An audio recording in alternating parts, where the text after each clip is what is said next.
आज दिन भर बहुत ज्यादा हलचल रही, वो थी ममता बनर्जी के दिल्ली दौरे को लेकर, जो कि बेहद महत्वपूर्ण खबर रही आज की। ममता बनर्जी आज 2 दिनों से बीते दिल्ली में और दिल्ली में आने के बाद उनकी सबसे खास मुलाकात जिसका इंतजार था वो था प्रधानमंत्री मोदी के साथ उनकी मुलाकात होना। ये तस्वीर इसी मुलाकात की है। बंगाल में प्रचंड जीत की हैट्रिक के बाद ममता बनर्जी राजनीति में रीजनल सुपरस्टार बनकर उभरी हैं। भले ही कांग्रेस या लेफ्ट बंगाल में जीरो हो गए हों, लेकिन ममता को हीरो मानकर ये दोनों ग्रुप काफी मंत्रमुग्ध है, क्योंकि उन्हें ऐसा लगता है कि बीजेपी को पटखनी देने वाली उनको एक नेता मिल गई है। ममता 5 दिनों के दिल्ली दौरे पर हैं, जिनमें वो विपक्षी नेताओं के साथ भी मुलाकात कर रही हैं। कुछ से वो आगे मिलेंगी, लेकिन आज वो मुलाकात उन्होंने विपक्ष के नेताओं के साथ तो की, लेकिन सबसे अहम मुलाकात रही ये जब वो प्रधानमंत्री मोदी से उनकी मुलाकात हुई। आपको याद होगा बीती बार जब मुलाकात हुई थी, जब पश्चिम बंगाल में तूफान आया था, वहां पर विवाद खड़ा हो गया था। ममता बनर्जी ने पीएम को आधे घंटे वेट कराया था। उसकी पिछली जब मुलाकात हुई थी वहां पर भी विवाद हुआ था, क्योंकि सुभाष चंद्र बोस की जयंती के मौके पर ममता बनर्जी और पीएम के स्टेज पर रहते हुए जय श्री राम के नारे लगे थे। ऐसे ही माना जा रहा था कि इस मुलाकात के बाद कोई नया विवाद तो नहीं खड़ा होगा, लेकिन क्या ये कड़वाहट कम हुई है उनकी इस मुलाकात के बाद? आइए पता करते हैं।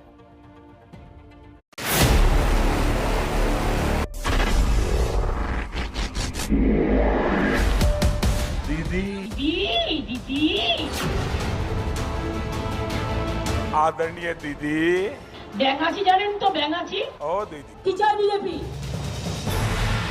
गर्मा गर्मी भरे बंगाल चुनाव के करीब 3 महीने बाद प्रधानमंत्री मोदी और ममता बनर्जी की 1-to-1 मुलाकात। मोदी मेजबान, ममता मेहमान। सबकी नजर इस बात पर थी कि प्रधानमंत्री और दीदी की मुलाकात होगी तो क्या चुनाव जैसी तल्खी ही नजर आएगी या फिर पुरानी सारी कड़वाहट भुलाकर नई शुरुआत होगी। ममता बनर्जी प्रधानमंत्री के लिए पीले गुलाब का बुके लेकर पहुंची थी। करीब 55 मिनट तक ये मुलाकात चली, लेकिन ममता जब बाहर निकली तो उनके तेवर बता रहे थे कि रिश्तों में जमी बर्फ अभी पिघलने वाली नहीं है। प्राइम मिनिस्टर का पास मिलने के लिए गया था। ये विजिट हमारा पूरा काटिसी विजिट है कि चुनाव का बाद एक दफे भेंट करने पड़ता ही है। सब ये हमारा कॉन्स्टिट्यूशन का मुताबिक एक प्रोटोकॉल होता है। जब प्रोटोकॉल के तहत ही मुलाकात थी तो बात भी औपचारिक सरकारी मुद्दों पर हुई और सरकारी मुद्दों में भी शिकायतों का पिटारा खुल गया।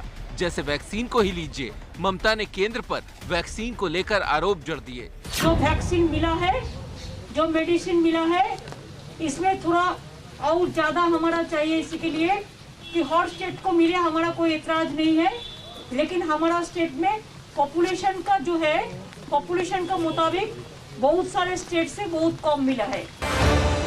इस मुलाकात में दीदी ने पश्चिम बंगाल का नाम बदलने से लेकर कोरोना जैसे मुद्दों की तरफ पीएम का ध्यान दिलाया। मुलाकात में बंगाल चुनाव को लेकर कोई बात नहीं हुई।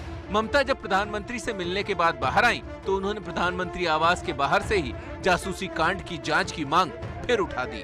पेगासस में मैं चाहती हूँ कि प्राइम मिनिस्टर एक और पॉलिटिकल पार्टी मीटिंग बुलाए। मीटिंग बुला के सबको सब बात करके ओपिनियन लेके कोई ना कोई सुप्रीम कोर्ट से इंक्वायरी हम लोग को होना चाहिए। एक दौर था जब दीदी और प्रधानमंत्री मोदी के बीच के रिश्ते इतने खराब नहीं थे। सियासी रार अपनी जगह थी, लेकिन व्यक्तिगत रिश्तों में मिठास तोहफों के जरिए बनी हुई थी।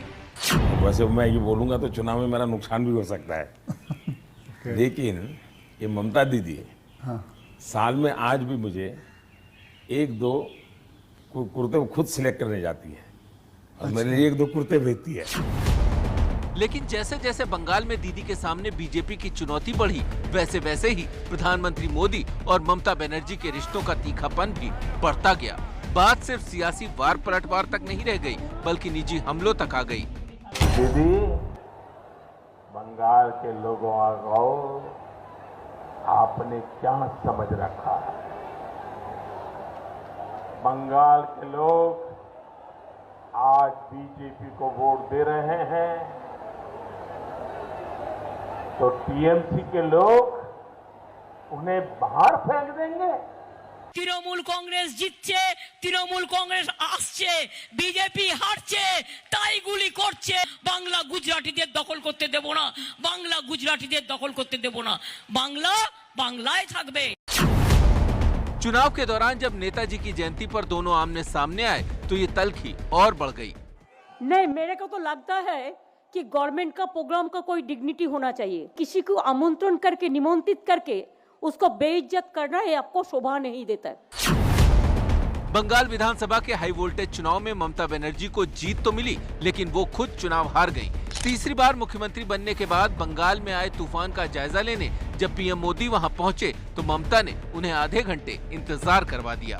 मोदी से ममता की ये मुलाकात तो बस प्रोटोकॉल की मजबूरी थी, वरना दीदी तो 2024 में उनकी चैलेंजर बनकर उतरने की तैयारी कर रही हैं। लोकसभा अभी देर है, लेकिन प्लानिंग तो पहले से ही करना पड़ता है।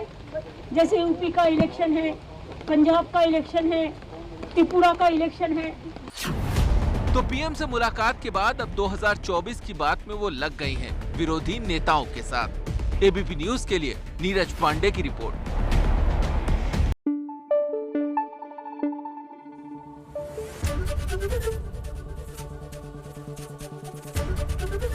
एबीपी न्यूज आपको रखे आगे।